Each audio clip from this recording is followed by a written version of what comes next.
This episode is brought to you by Progressive Insurance. Do you ever find yourself playing the budgeting game? Well, with the Name Your Price tool from Progressive, you can find options that fit your budget and potentially lower your bills. Try it at Progressive.com. Progressive Casualty Insurance Company and Affiliates. Price and coverage match limited by state law. Not available in all states. Oh, yeah, look at my life. Hey now, hey now, yeah. Hey now. Oh, yeah, look at my life out here on the road. Oh, yeah, look at my life. Hey now, yeah.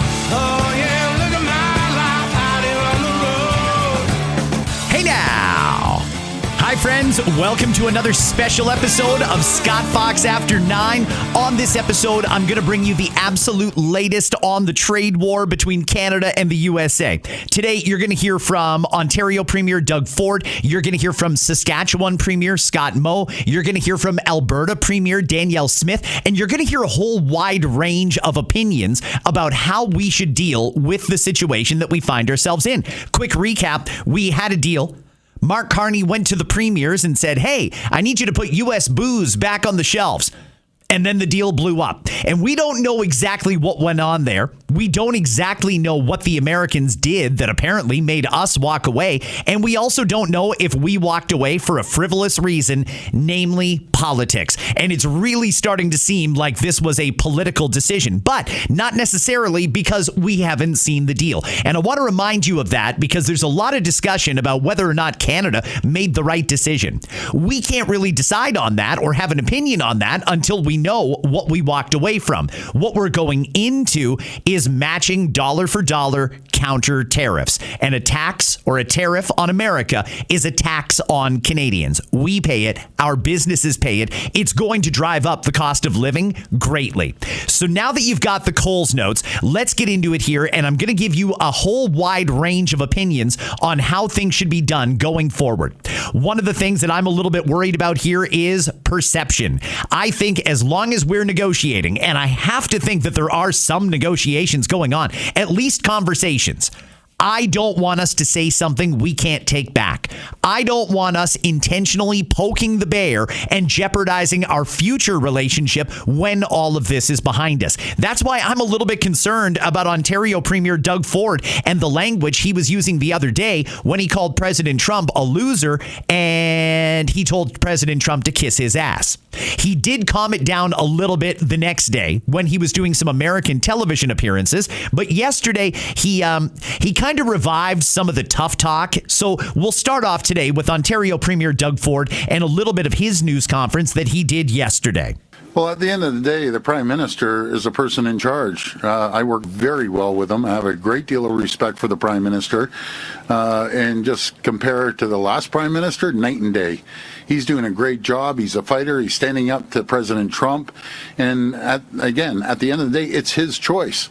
And he made the right choice. He made the right choice because the Prime Minister reaches out to the CEOs of, for instance, Dofasco, the auto sector, and he's hearing it from the sector themselves. And he was hearing it from myself. But that's not the only reason. Try to make a deal with Howard Lutnick and President Trump. You know, they kept moving the goalpost on the Prime Minister. And he did the right thing. And he has overwhelming support across the country. So he made the right decision. Did he make the right decision? I don't know. You know, I'm going to play some more audio for you a little bit later on in this episode that might suggest that the Prime Minister didn't make the decision to walk away because the Americans moved the goalpost, but because we didn't want a deal.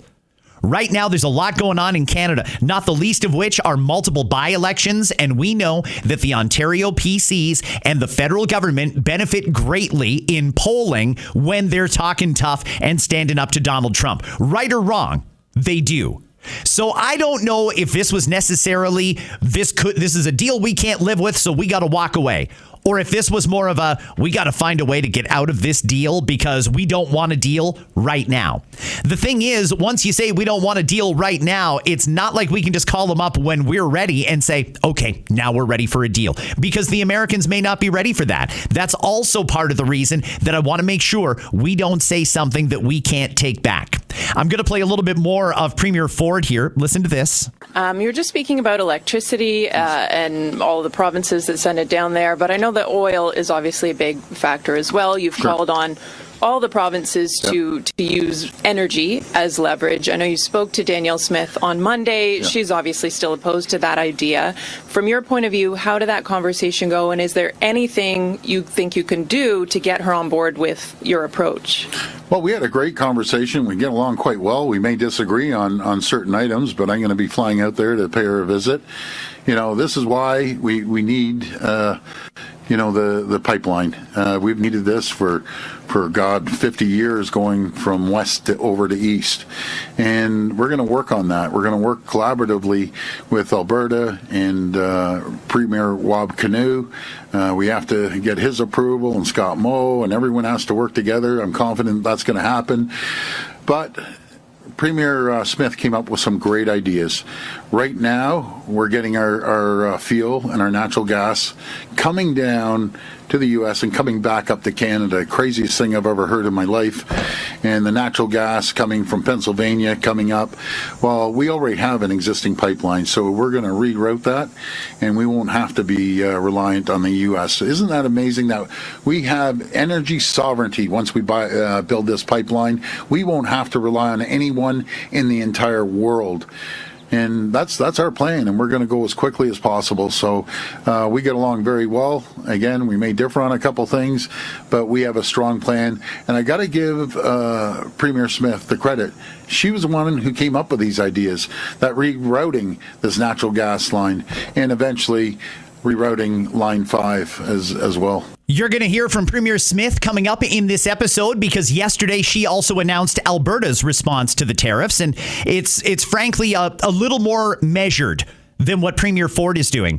Premier Ford suggesting that we might shut off the hydro. Here's another one where he's suggesting that maybe Canada should stop sending potash to America. And then he gets Vice President Vance out there saying, we treat the agricultural sector, Canada, terrible. Well, guess what? We're their number one customer. We buy $30 billion of agricultural products tied with Mexico, and we treat them so bad. What would happen if Scott Moe decided, okay, I'm rerouting the potash, that 90% goes down to the U.S.? If we ever cut out that potash, their agricultural sector would be dead overnight. Absolutely dead. That is one of the most powerful tools we have, along with other tools. And everyone in the world wants our potash. So the president has a choice. Either be fair to us or deal with Russia. Get your potash off Russia. See how well they treat you.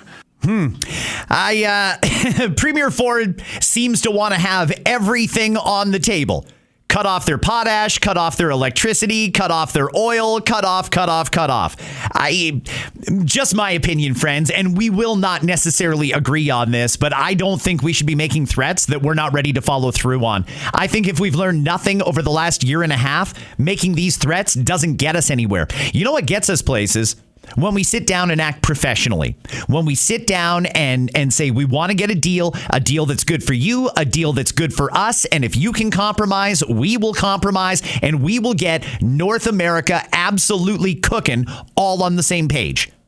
But again, you've got to wonder, does this government, whether it's provincial or federal, do they really want a deal?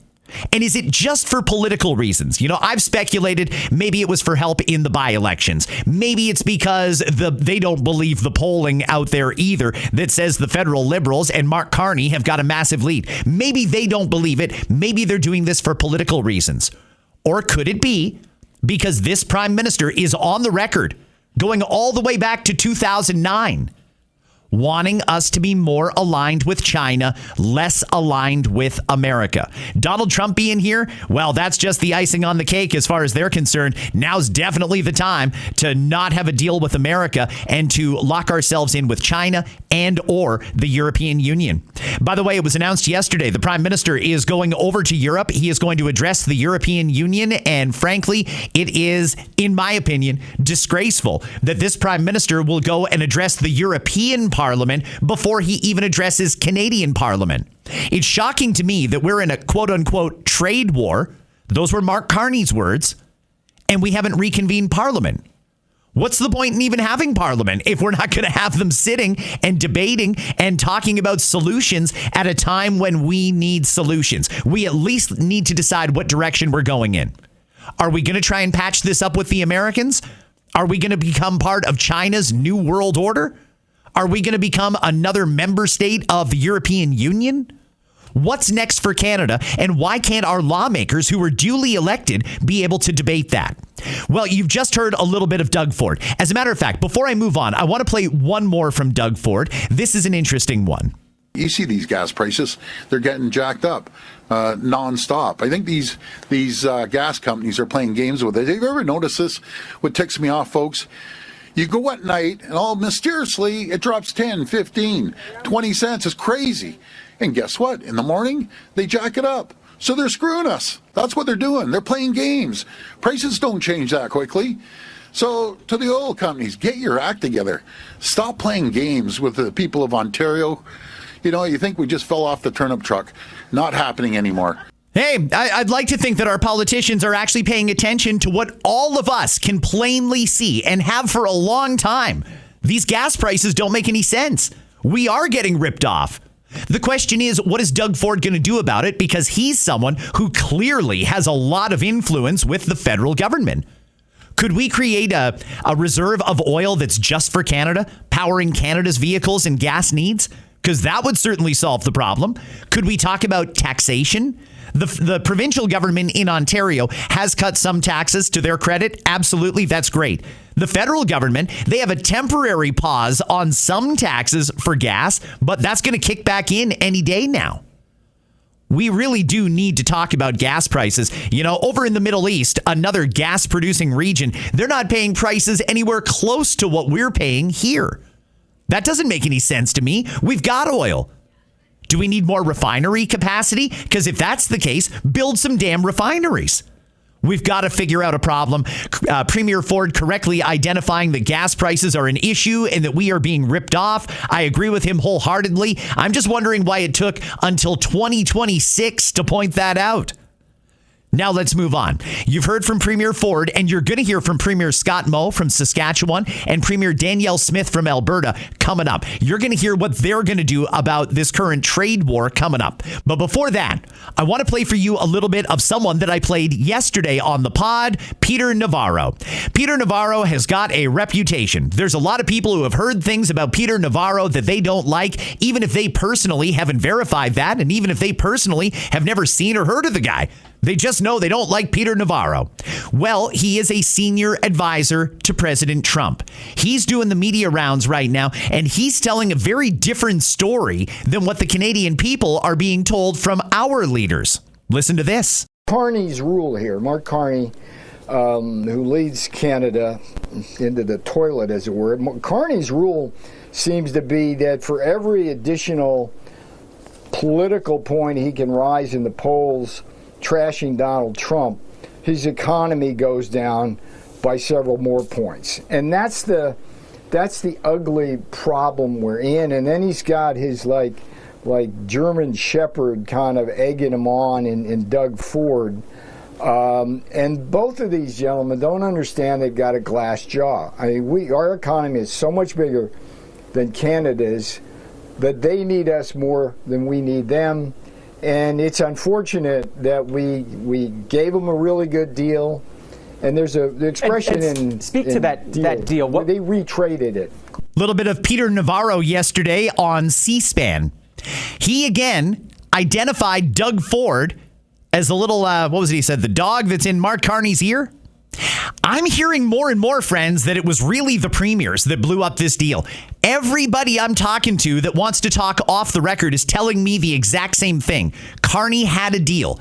Carney was ready to sign the deal. It was the premiers that threatened to turn on Carney if he signed the deal. Plus, Carney knew that it would not be very popular if he signed a deal that included any tariffs with conservatives or with his liberal base. So Carney really had no choice but to walk away. But apparently all of that was initiated by the premiers. They wouldn't get behind it. They said, don't sign it. Here's another one from Peter Navarro, but this is him talking yesterday to Newsmax. negotiators of Canada.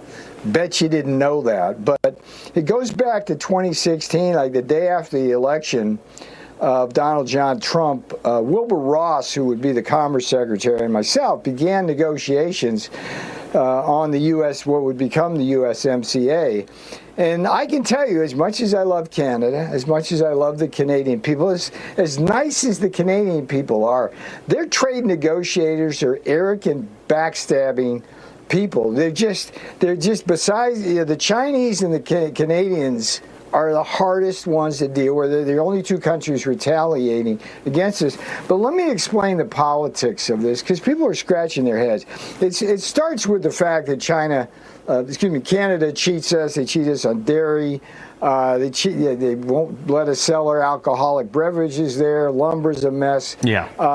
And we gave them a really good deal. That deal was so good that it kind of made me a little bit nervous, because it was a good deal. It was a fair deal. Interesting. And again, that's just his perspective. I would expect him to tell a slightly different story than our leaders are saying. But he said our negotiators are arrogant, backstabbing people. Arrogant, backstabbing people. That is a complaint that goes back to Trump's first term. Even back then, he was saying, when it was Chrystia Freeland he was dealing with, that Canada is impossible to deal with. He's certainly not the first person to make that observation. In terms of what we were asking of Canada, were we asking for a veto of their trade deals with other countries, not the United States? The problem, John, here is a very significant one. This whole 338 came about in part because Canada has given preferential access through their trade deals to, among others, Europe, Japan, and Korea in ways which materially harm our own markets. And on top of that, and worst of all, Canada seems to have thrown its fate in with communist China, and it's cutting deals with communist China in ways which are going to make Canada effectively a launch pad for a whole range of communist Chinese products that are made with slave labor and subsidized by the government, and in piles now, in big piles, because they have so much overcapacity. And they're going to dump it in the U.S. using Canada as their platform. They're already doing that in Canada and Mexico. China is. It's part of a report I put out, and I talked about it on C-SPAN last month, the Great Transshipment Scam. But that was a big part of it. We don't want Canada cutting trade deals which undercut our trade with Canada and our national security or manufacturing base. Okay, so I think that is a little more information that we've been given from our leaders. Our leaders said that the Americans wanted to prevent us from doing deals with other countries. Peter Navarro isn't necessarily denying that. What he's saying is they wanted a veto, or they wanted input, or whatever it was that they wanted, because they want to stop China from doing a deal with Canada that allows Chinese products to flow into America without paying the tariff. You can't use Canada as a back door to get into America. You know, if we get all kinds of cheap steel that's dumped in Canada, we can't just slap a sticker on it that says made in Canada and resell it in America. It doesn't work like that. That's what the Americans are trying to avoid. You know, it's frustrating because I can see why both sides are angry. I really can. This is a solvable issue, though. This isn't a we're going to walk away from the table kind of issue. This is okay, we're going to need to talk this one out a little bit more and try and figure out a solution that works for everybody. They're not saying Canada can't deal with China. They're simply saying that the Chinese product that lands in Canada can't then be repurposed or relabeled and sent into America dirt cheap and undermine their market. Hopefully that makes sense. In my head, it does. I see it from both sides, but I also don't see that as a deal breaker. And if I'm being honest, I don't think I can blame the Americans for not wanting cheap Chinese products being dumped in their market and undercutting their labor. We wouldn't want that here either. I'll tell you, though, if you read anything into the tone, it seems very obvious that the Americans are concerned about Canada getting so much closer to China. It seems to me that the Americans want Canada to pick. Do you want to be with us or do you want to be with China?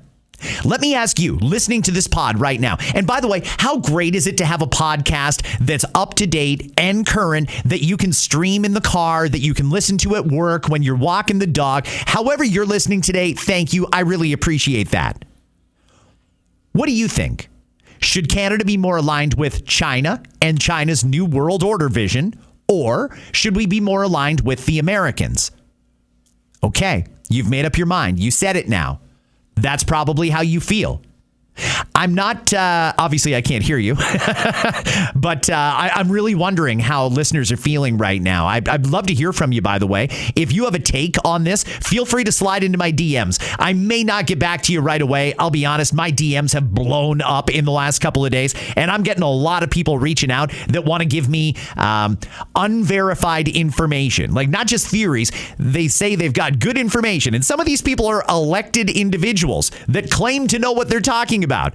But I'm not going to bring you stuff here on the pod that I can't independently verify, or where I don't completely trust that source to tell me the truth. But I'm hearing stuff in the background, and frankly, I'm leaning towards our leaders have misled us for political reasons. And, you know, politicians are going to politic. That's the way that goes. But you can't play games with the livelihoods and lives of Canadians. And if we're playing political games here to try and score points or retain power, well, Canadians are losing their jobs. That's what worries me here.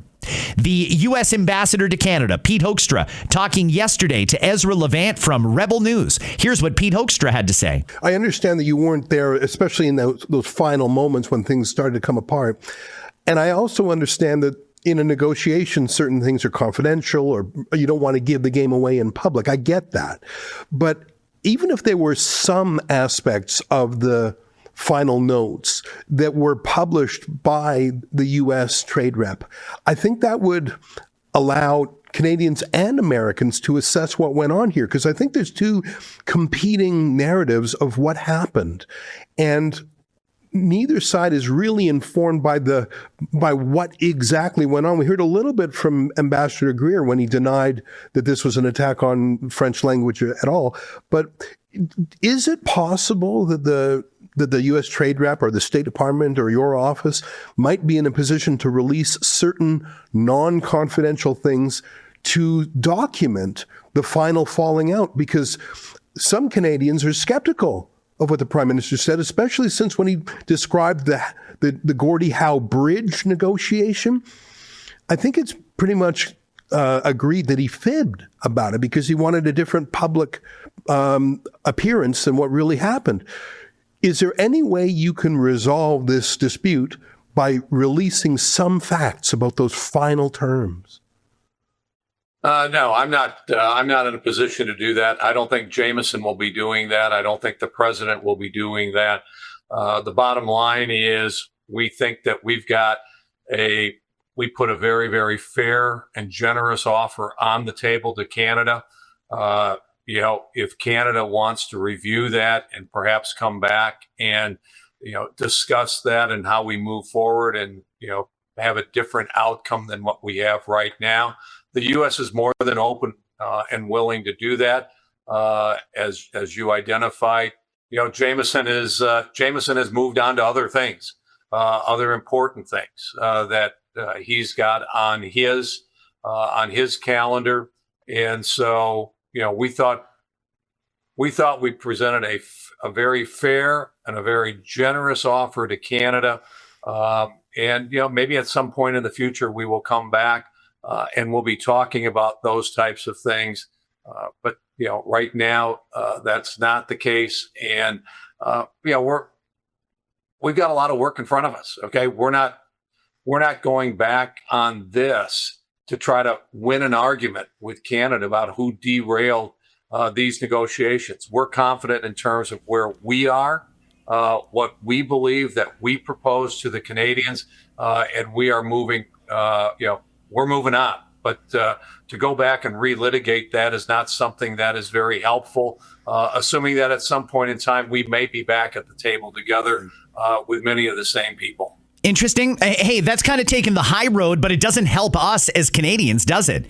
They're not going to go back and for the sake of trying to win an argument, prove that it was Canada that walked away from the table. But they're still open to negotiation. I'm happy with that. I'm happy to hear that they're still open to negotiation because, I'm looking at the clock ticking. September 8th is coming. And when the Canadian counter tariffs kick in, I don't know what that's going to mean for business.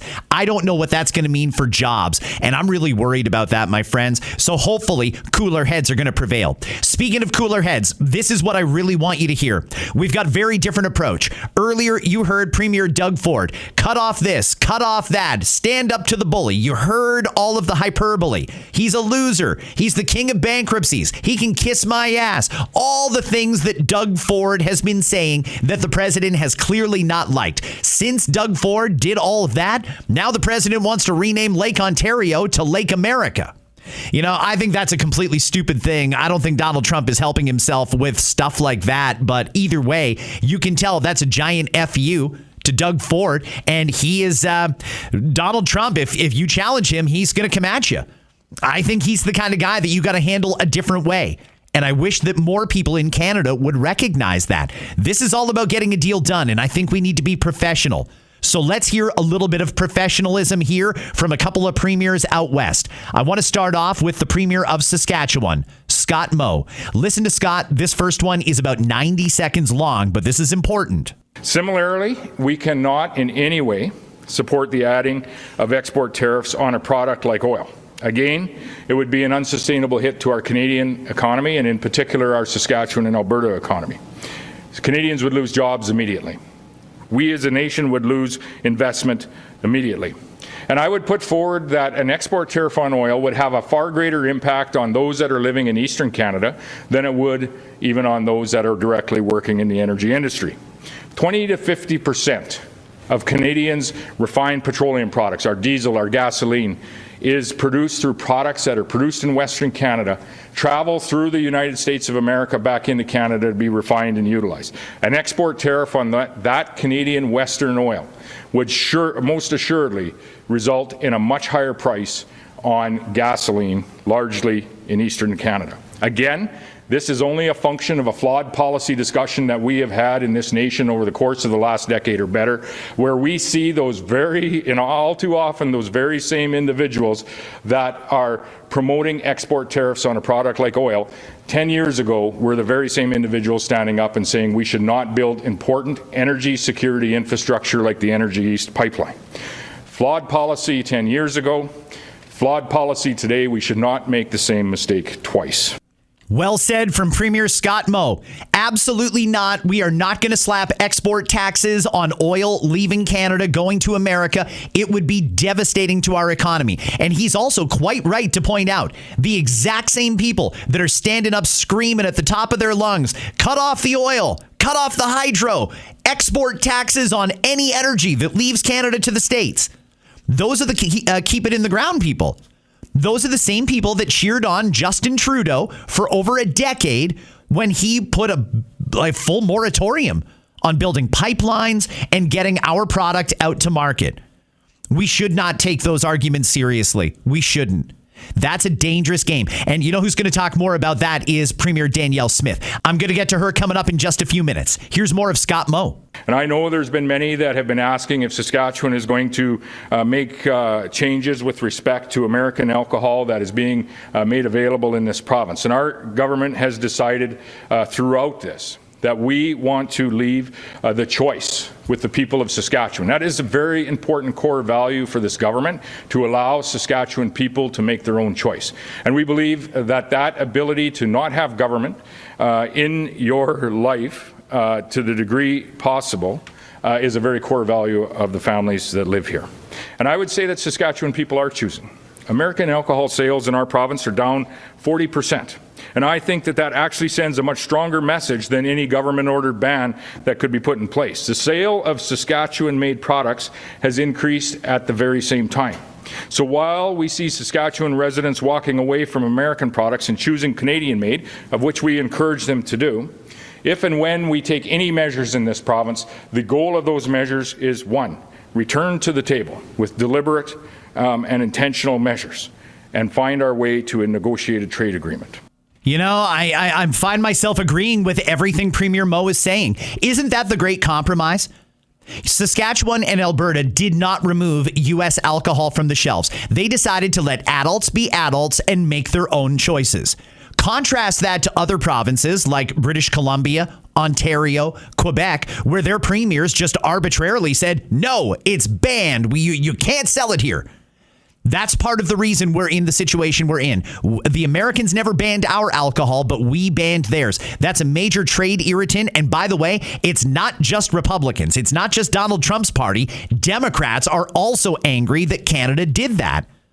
Saskatchewan and Alberta didn't ban U.S. alcohol. They left it up to Canadians. And like you just heard Premier Moe say, 40% drop in sales of U.S. alcohol. Okay, he's right. That does send a stronger message. You know, you can get it, but you don't have to buy it.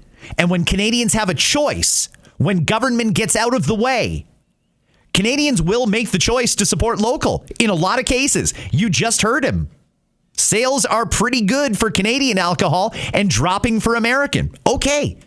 But at least Canadians have the choice, and that should send a strong message to America. Now, what Saskatchewan is doing, this is almost a compromise, and I would encourage Doug Ford, David Eby, Wob Canoe, and all these other characters, let adults make adult decisions. Stop inflaming this trade war. Put the alcohol back on the shelves. Let Canadians make their own choices. But here's the compromise that Saskatchewan has reached. They're going to keep it on the shelves, but they're going to tariff it.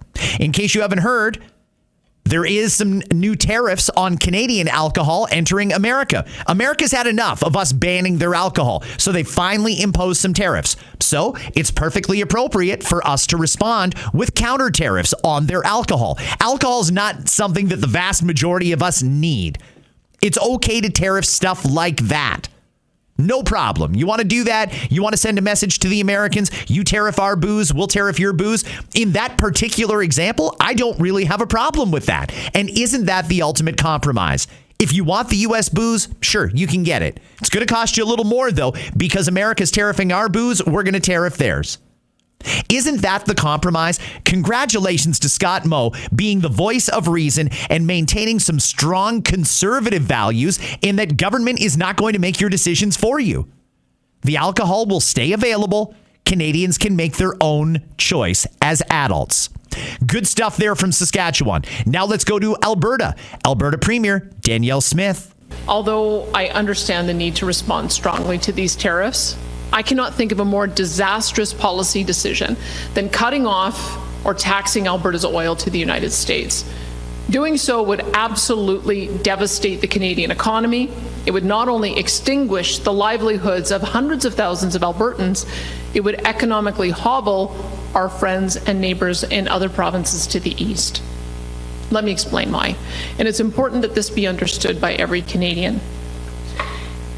If Canada were to put, let's say, a 50% export tariff on the 4 million barrels of oil that we export daily to the United States would immediately respond with a 50 to 100% export tariff on oil and natural gas that they export to Ontario, along with millions of barrels of diesel fuel and gasoline that Ontario and Quebec import from the Midwest.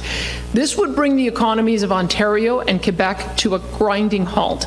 Meanwhile, all those refineries in the United States that currently use Alberta's heavy oil would start looking to Venezuela for replacement heavy oil and reverse the pipelines northward to get it to Midwest refineries. As a result, we would lose the United States as a customer entirely and likely forever. This would result in the loss of about 500,000 jobs at a minimum, mostly in Alberta, but also hundreds of thousands of jobs in Ontario and Quebec. And if we cut off our oil entirely, what then? The same results, but even worse. The United States would, of course, respond and cut off all gasoline and diesel from their refineries to Ontario and Quebec, right as we turn into fall and winter. And unlike Canada, the United States has strategic oil reserves that Canada does not.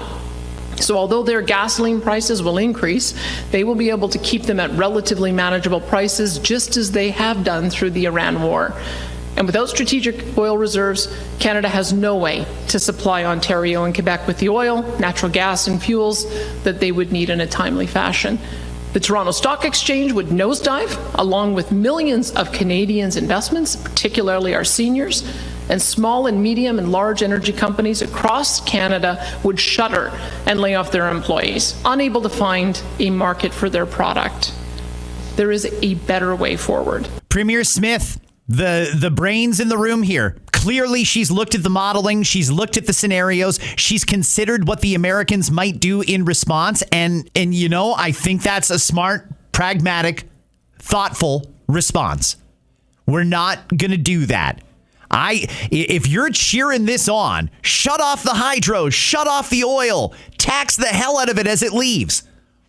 I think you should re-listen to what Premier Smith just said, because the impact will be far greater than getting the Americans' attention. We could lose them as a customer forever if they find somewhere else to get the oil. We're already on shaky ground right now that the U.S. controls Venezuela's oil. We've got to be smart about this. We've got to be professional about this. We can disagree about the trade agreement. We can fight back with this or that, but there's certain things that we just can't do here. Shutting off their power, shutting off the gas, shutting off the oil, redirecting potash shipments, that's not the solution. And I really hope that whether you're on the left or the right, we can all agree on that. After just hearing Premier Smith, hopefully you can understand that is not the right way to go about this. One more from Premier Smith, and then you can hear the latest from the U.S. Trade Representative Jamieson Greer. Here's Danielle. I'm just wondering, since we are seeing that action from Saskatchewan, is there any concern on your part that Alberta may be seen as, not potentially doing as much as it could to engage in this trade skirmish with the United States as opposed to other provinces? Well, I actually prefer Scott Moe's approach to some of the other provinces. And so that's why I want to take a closer look at it, because what I'm seeing Scott Moe do is he, in good faith, put the alcohol back on the shelves.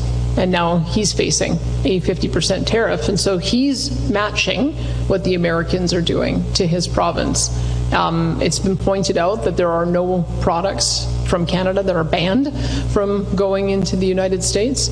And so maybe this is an opportunity for all provinces to look at, if we're going to match equal for equal, maybe Scott Moe has found the way to do that. That's something I'll want to be discussing with my caucus, with my cabinet colleagues tomorrow.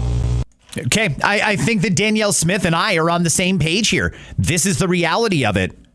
Scott Moe is not going to stoop down to the low that Ontario, Manitoba, Quebec, British Columbia, and all the Maritimes did in banning U.S. alcohol. He's going to treat them the same way they're treating us. You tariff our alcohol, we'll tariff your alcohol. And it seems like Premier Smith is leaning in that direction as well. But again, the theme here is professionalism. Don't say something we can't take back. The goal here is still a deal as far as Saskatchewan and Alberta is concerned. But I'm not sure that that's what Ontario, Manitoba, Quebec, and British Columbia want.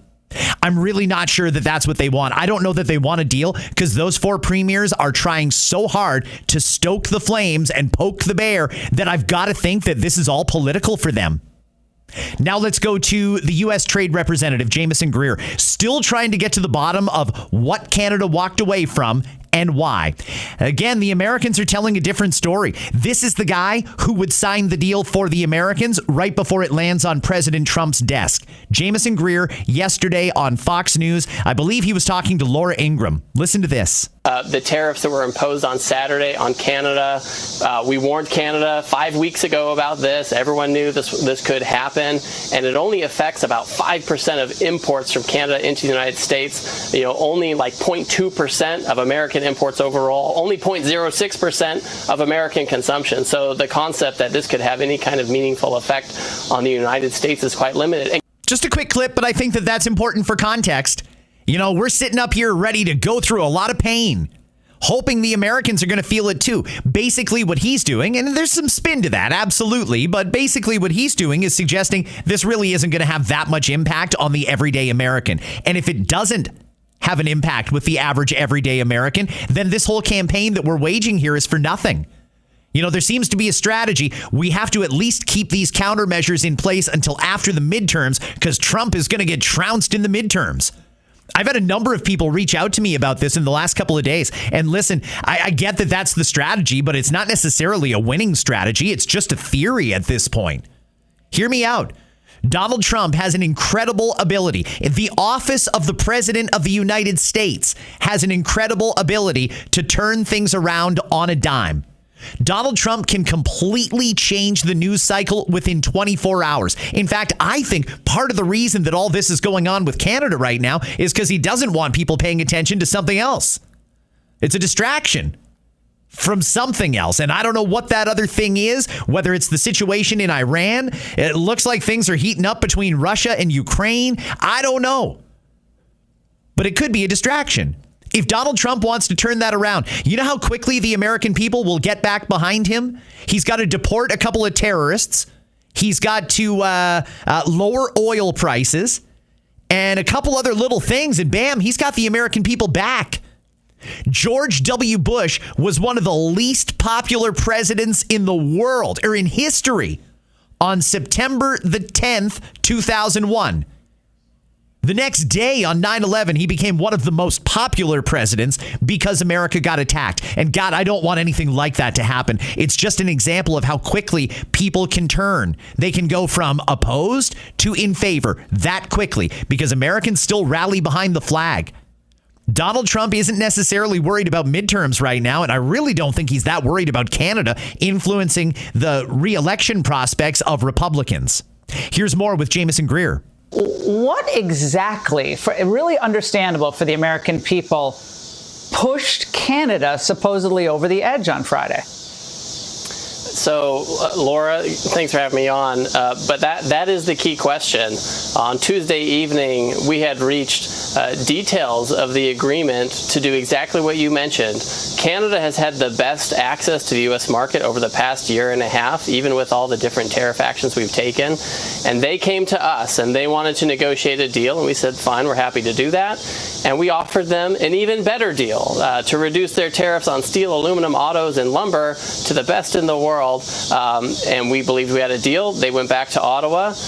They came back the next day. They took issue with how some of it might be implemented. But ultimately, when what seemed like a political decision, they decided to reject this and go in favor of some of the rhetoric you're seeing now.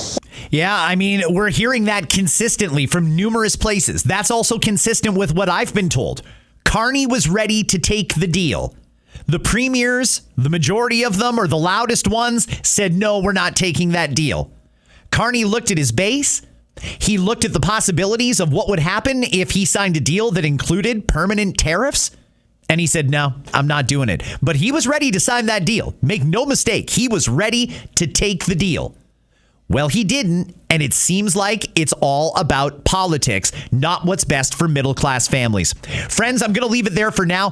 45 minutes, and I've given you a pretty good summary here of the various players and what they've been saying over the last 24 hours. So marinate in that for a little bit. I am going to do an episode tomorrow. There is not going to be any in the first half of next week because I'm going to be traveling again. It is time for the youngest to go off to school, and I will be there to take him. So I'll be off for a couple of days next week. September the 8th is when I officially get back into After 9 and get going with the new season and a couple of new tweaks, maybe some new voices that you're going to hear on the pod. Some real exciting stuff is coming up in September. But in the meantime, there's just too much going on. I couldn't sit on the sidelines any longer. That's why you're getting these special episodes this week. Keep talking about this issue. Let's keep it professional. Let's hope for a deal. And back to the earlier question that I asked you. Should Canada align with China and their New World Order, or should Canada align with the U.S.? If you said the U.S., then I think that what Danielle Smith and Scott Moe said in this episode probably resonates the most with you. If you said China, you're probably very in tune with the comments like the ones from Doug Ford. because it seems like there's one side in Canada that's trying as hard as we can to make sure this deal does not happen, pushing all the wrong buttons. And there's another side calling for cooler heads to prevail. I'd like to think that I'm on that side. Cooler heads should prevail. We should be professional. We should be trying to get the best deal possible for Canada, looking at the long-term prosperity of the middle class in Canada. That's what we've got to stay focused on. I'll catch you right back here tomorrow with another new episode of Scott Fox After 9. Oh, yeah.